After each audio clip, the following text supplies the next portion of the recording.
오늘 함께 나누실 말씀은 고린도전서 14장 26절부터 40절까지의 말씀입니다. 고린도전서 14장 26절부터 40절까지의 말씀 우리 다 같이 함께 합독하시겠습니다.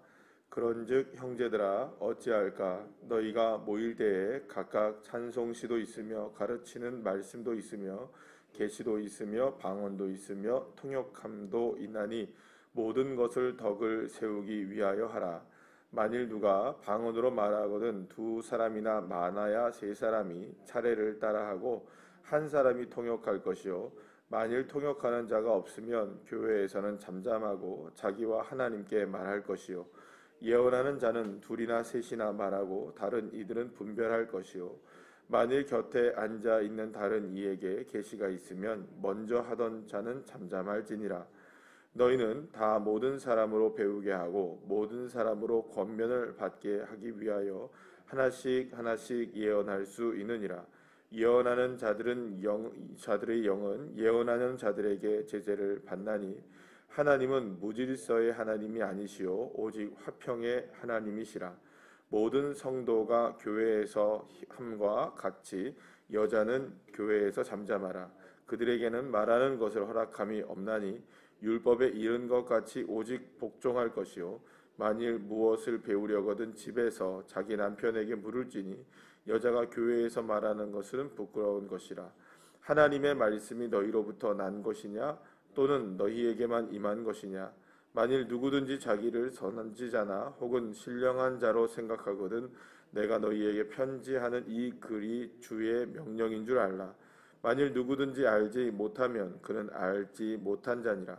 그런즉 내 형제들아 예언하기를 사모하며 방언 말하기를 금하지 말라. 모든 것을 품위 있게 하고 질서 있게 하라. 아멘. 할렐루야. 오늘 그 말씀은 계속하여서 그 고린도 교회의 문제를 해결하기 위한 이 바울의 여러 가지 그 해결의 방식 가운데 오늘은 이제 그 사실은 뭐 그렇게 지금까지 계속했던 말들과는 단어가 조금 다른 방식이긴 하지만 오늘은 이제 특별히 이게 질서의 하나님이란 사실, 그러니까 무질서의 하나님이 아니시고 우리 모두에게 무엇을 주신다고 말씀합니까? 오직 평화의 평강의 하나님이시다라는 것을 오늘 본문 33절에서 말씀하고 있는 것을 보시죠. 또한 40절 말씀에서 뭐라고 얘기합니까? 모든 것을 어떻게 하라고요? 품위 있고 질서 있게 하라라고 이야기를 하십니다. 그래서 사실은 그 어떤 한 가지의 개별적인 문제들을 해결해 나가는 데 있어서 가장 중요한 것은 개별화시키는 것이 아니라 기준을 정하는 것이라고 볼 수가 있습니다. 그러니까 기준만 정확해지면 사실은 모든 것이 다 바뀌어지게 됩니다. 우리 어제 이제 우리 그 제자훈련 수료식을 했잖아요. 그러니까 제자훈련이라는 그 한 3개월 동안에 3개월, 4개월 동안의 시간을 쭉 지나면서 지금까지 신앙생활 하시던 분들이 무엇이 바뀐 거죠? 개별적으로 뭔가가 바뀌었나요? 그런 것도 분명히 있겠지만 개별적인 어떤 상황에서 이렇게 대처해야지라는 게 변화되는 게 아니라 삶의 중심이 변화되니까, 그러니까 예수님이 삶의 중심이 되면 예전에는 어떤 부분이 두려움이었던 부분이 이제는 그것이 전혀 두려워지지 않게 되고, 예전에는 나를 위해 살아갔던 사람이 내가 주님을 위해서 살기로 작정이 되어지고, 그러니까 사실은 이런 그 어떤 무엇에 대한 변화인가요? 사실은 그 개별적인 어떤 한 가지 상황에 대한 변화를 꾀하는 것이 아니라 사실은 그 삶의 기준이 변하게 되면 사실은 모든 것이 다 변하게 되는 거예요. 그러니까 여러분들 그 여러분들은 아마 이제 옛날에 뭐 체육 시간을 한번 기억해 보시죠. 체육 시간에 체육 선생님이 이쪽에 있는 친구한테 기준하면 갑자기 이쪽에서 있던 애들이 다 어디에 기준을 맞춰야 됩니까? 왼쪽에 있는 친구한테 기준을 맞춰야 돼요. 근데 선생님이 갑자기 왼쪽에 있는 친구한테 기준을 맞추다가 그 옆에 해서 오른쪽에 있는 친구한테 기준하면 갑자기 또 어디에 맞춰야 됩니까? 이쪽에 맞춰줘야 돼요. 그러니까 기준에 따라서 달라지는 겁니다. 사람은. 그러니까 어떤 기준을 세우느냐. 사실은 여기에서 오늘 말씀하고 있는 게 여러분들이 좀 듣기에는 좀 거북하시죠. 여성분들이 많으신데 여자는 교회에서 말을 허락한 적이 없다. 잠잠하라. 조용해라. 이렇게 얘기하잖아요. 여러분들 좀 어이가 없네, 그죠? 그럼 교회에서 도대체 우리는 어떻게 하라고 이렇게 하는 게 아니라 여기서 말하는 것은 단순하게 어떤 이야기를 하지 말라는 것이 아니라 이것은 그 조금 더 사역적인 측면이 좀 강하다고 볼 수 있습니다. 그래서 이제 예를 들어서 보수적인 교단에서는 이거를 갖다가 어떻게 얘기하고 있냐면 여성의 목사 안수나 이런 부분들을 허락하지 않는, 그래서 목사를 주지 않는, 그래서 목회적인 차원에서 이렇게 설교에 대한 부분을 이렇게 이야기하는 것들도 있어요. 그래서 뭐 그거는 이제 시대에 따라서 지금은 조금 변하는 부분들이 있긴 하지만 사실은 이제 이런 부분들을 이야기할 때 왜 그러면 왜 그 고린도 교회를 향해서 바울이 심지어는 이런 얘기를 할 수밖에 없었느냐라는 거죠. 그러면 여러분들 이렇게 접근해 나가야 됩니다. 여자는 말도 하지 마 이렇게 접근하면 안 되는 거예요. 그렇죠?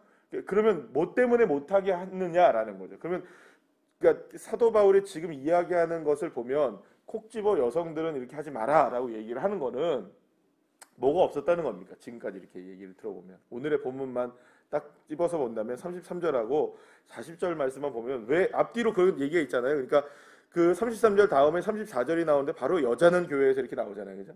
그리고 그 얘기가 끝난 다음에 40절에서는 모든 것을 품위 있고 질서 있게 하라. 이 말을 하고 있는 거는 결국에는 이런 일들을 통해서 여성 성도들이 어떤 일을 한 겁니까? 결국에는 질서를 무너뜨리는 일들이 펼쳐졌고 또 그런 거를 통하여서 교회가 평강이 있어야 되는데 분쟁이 일어나기 시작했고 실제로 어떤 일들이 이제 일어나게 된 겁니까? 그러니까 오늘 40절 말씀으로 보게 되면 품위가 있었어요, 없었어요? 교양이 없고, 예를 들어서 교양도 없고 상식적이지도 않고 그리고 이제 질서도 무너뜨리는 그런 일들이 있다 보니까 그러니까 뭐라고 얘기한 겁니까? 잠잠해라라고 얘기를 한 거예요. 그러니까 아무런 이유 없이 여자들을 입단속 시켜라 이게 아니고, 그러니까 이런 부분이 있었기 때문에 뭘 어긴 겁니까? 지금 이 여자 성도들이 많은 부분의 여자 성도들이 기준을 어기고 무엇인가 질서를 어겼기 때문에 사실은 이런 제재를 받게 되는 거죠. 그러니까 누구나 제재를 받는 게 아니에요. 여러분들 우리가 지금 예를 들어서 뭐 우리 모두가 다 사실은 그 지금 뭐 코로나 예를 들어서 시대를 살아가고 있으니까 이렇게 정해보죠.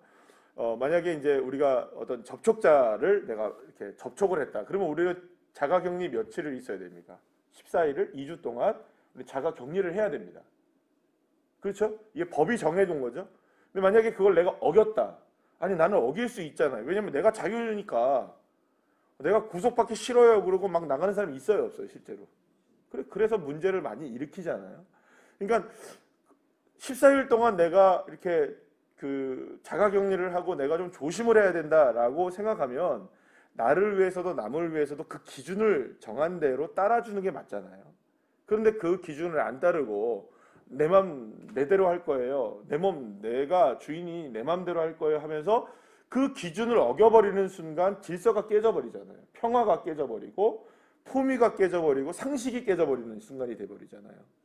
그러니까는 그 기준을 정해놓으면 그 기준은 나뿐만이 아니라 모든 사람들을 위해서 이렇게 공동체를 위해서 우리가 기준을 정해서 쓰고 있는 거예요. 근데 그 기준이 문제인 거죠.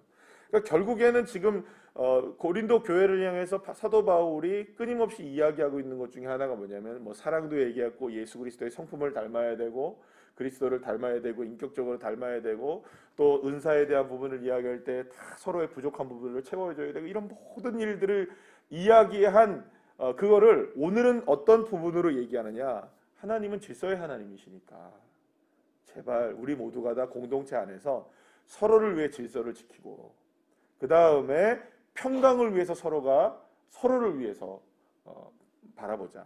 또한 우리 그리스도인이 품위가 좀 있읍시다 이렇게 얘기하는 거예요. 품위. 여러분 품위라는 말이 참 멋지죠, 그죠? 그러니까 품위라는 말을 다른 말로 조금 바꾸면 우리가 요즘에 그 이야기하는 말로 이제 품위라는 말도 아주 좋은 말인 것 같아요. 품위라는 말이 굉장히 고급스러운 말을 쓴 것 같은데 품위는 또 다른 말로 뭐라고 얘기할 수 있을까요? 아까 전에 제가 방금 얘기한 것처럼 교양이 좀 있어야 되겠죠, 그죠? 예. 그리스도인들이 품위가 있어야겠죠, 여러분? 예, 있어야 돼요, 정말. 그리스도인들만큼이나 품위가 있어야 되는 사람이 없어요, 사실은. 그리스도인들만큼 교양이 좀 필요한 거예요. 그리스도인의 교양. 그리스도인의 교양이 뭘까요? 교양이라는 게 뭘까요? 여러분, 교양. 살아가는 사람들의 모든 사람들의 지식이에요. 아, 이걸 어떻게 해야 되지? 그게 교양이에요. 이런 상황에서는 어떻게 해야 되지? 저런 상황에서는 어떻게 해야 되지?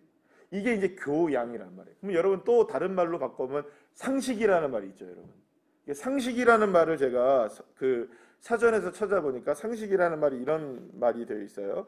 사람들이 보통 알고 있거나 알아야 하는 지식, 일반적 견문과 함께 이해력, 판단력, 사리 분별력 따위가 포함된다 이렇게 나와 있어요. 그러니까 상식이라는 말은 굉장히 중요한 말입니다. 그러니까 상식이라는 말은 사실은 어떤 의미를 갖고 있냐면 우리가 신앙적인 측면에서 우리가 상식이라는 말을 생각해 본다면 삶의 원리예요.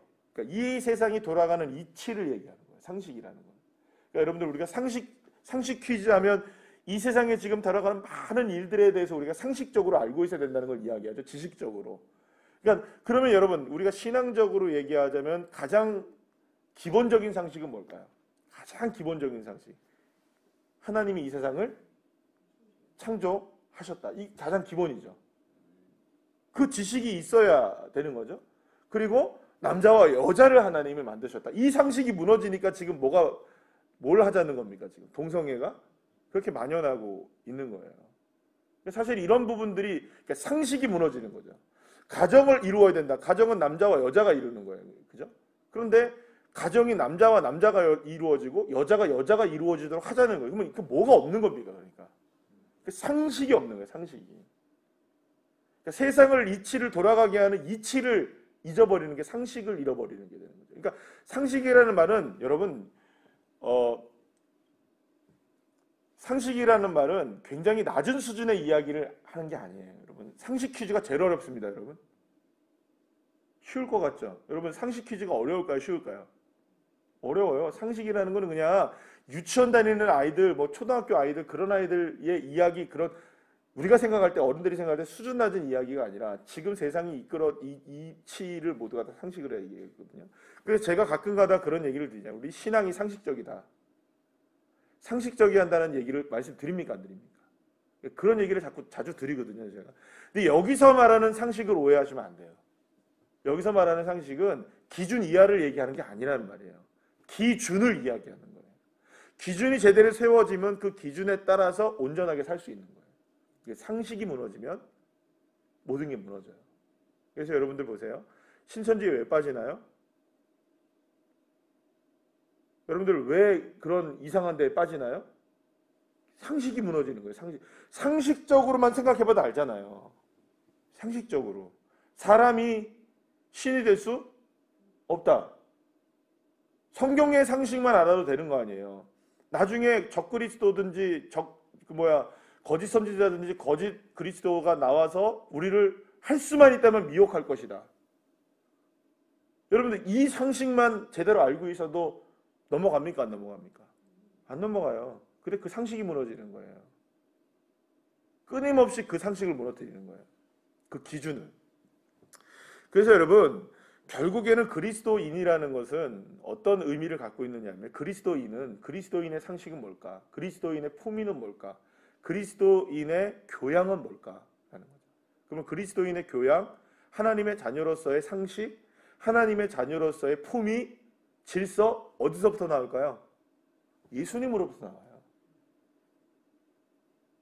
그러니까 예수님이 우리의 품위예요. 그죠? 여러분 예수님이 얼마나 품위가 있으셨어요? 그 어려운 순간에도 그 많은 그 힘겨운 상황 속에서도 예수님은 결코 품위를 잃지 않으셨어요. 예수님이 얼마나 상식적이셨습니까? 그래서 수많은 사람들에게 여러분 정확하게 그 많은 그 율법 교사들과 수많은 바리새인들과 서기관들과 사두개인들과 대제사장들 앞에서도 전혀 꿀리지 않게 상식적으로도 모든 것들로도 다 압도하시잖아요. 그죠? 얼마나 교양이 있으셨어요, 예수님이. 한마디 한마디 하실 때마다 촌철살인의 말씀을 하시잖아요. 한마디의 말로 사람들을 다 제압하시잖아요. 얼마나 교양이 있으셨어요. 얼마나 질서가 있으셨습니까? 낮은 자에게는 낮은 자의 자세로 가시고 높은 자에게 결코 여러분 무릎을 꿇지 않으시고 언제나 주님은 질서를 지키셨어요. 그죠?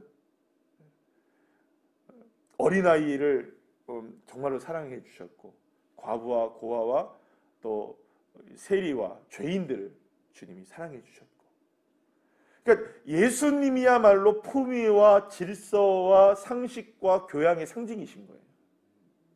그런데 그리스도인들이 이걸 잃어버리니까 상식적이지 못하고 교양이 없고 품위가 없고 질서가 없어지면